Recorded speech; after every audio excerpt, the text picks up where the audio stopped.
I was actually holding off on reading this last issue of Bloodrik, and it was more, you just don't want to run out of the story. You don't want to come to the end of it because I was enjoying it so much, and yeah, I was like, I'll go off and read some other comics, do some other stuff, and I just wanted to savor it, like, because I thought there was much more. I was actually very deflated at the end. I realized that that's it. Like, this is the only Bloodrik stuff that's out there. There's no kind of.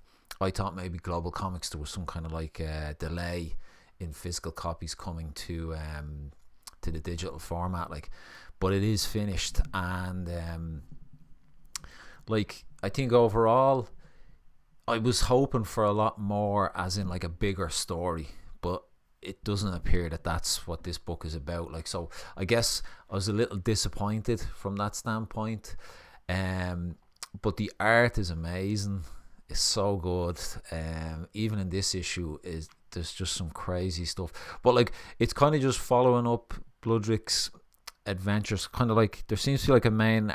Every issue has two stories, and the first part leads on from the previous issue. So there's kind of like a long panning story, and then there's these little vignettes or something. I think that's the right word to use there. But like, yeah, like, I don't. Let's just have a quick look. I don't want to kind of go into too much of this, but there's an incredible, like, I'm not into like ultra violence in comics or movies. It's just not my thing. Like, but in a style like this, it's not as bad. But essentially, like, Bloodrik kind of ends up meddling with this. He's almost like a high priest of some weird cult, like, and it looks like he's killed all of the people he's led them all up this mountain, and he's sacrificed them all. But like, just even looking at this art, like, like, the idea is Bloodrik is just delirious with hunger, and like, he's on death's door, like he's about to die, and you can just feel that so much throughout the book. Like, but like this here where he grabs your man's face, and like, it's really messed up. Like, he pulls out like I don't know what that is.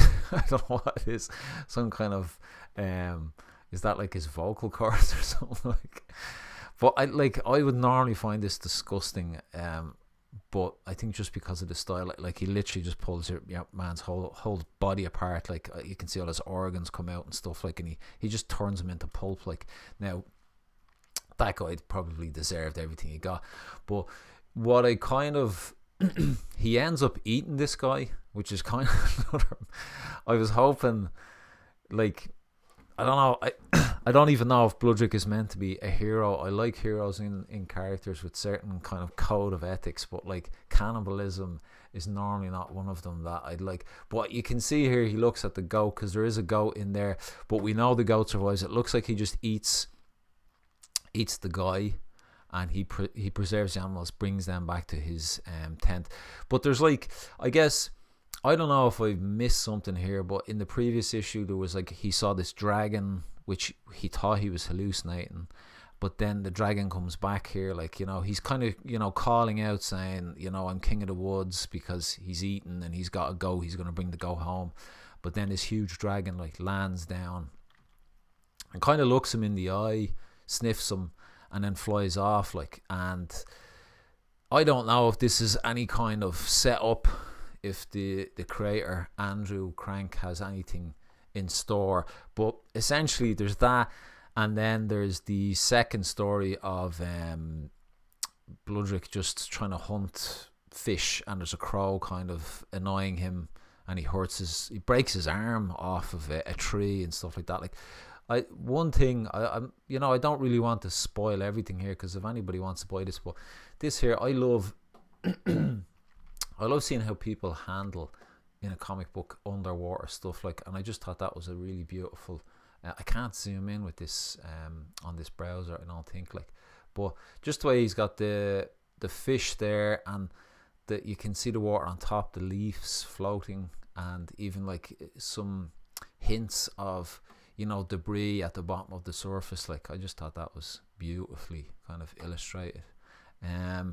So yeah, I kind of, at the end, what I was like is, what is this guy doing? Like, what other comics is he doing? And I went onto his Instagram. Looks like he's drawn a G.I. Joe comic.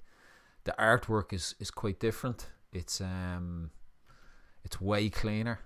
But like I get that sometimes, you know, if you're doing commercial stuff, there's probably a bit of pressure or something to look a certain way. You can still see just there is a dynamic there. Like even, where is it here?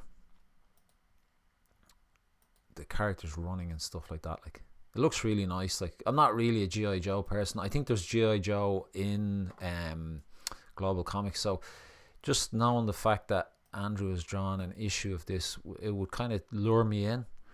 I know your man Robert Kirkman is the writer, and I think there's a bit of a hype around that, so I'll definitely have a look. But anyway, look, I'll leave it at that. Bloodrik, I will pick up the physical issues of this if I ever get a chance.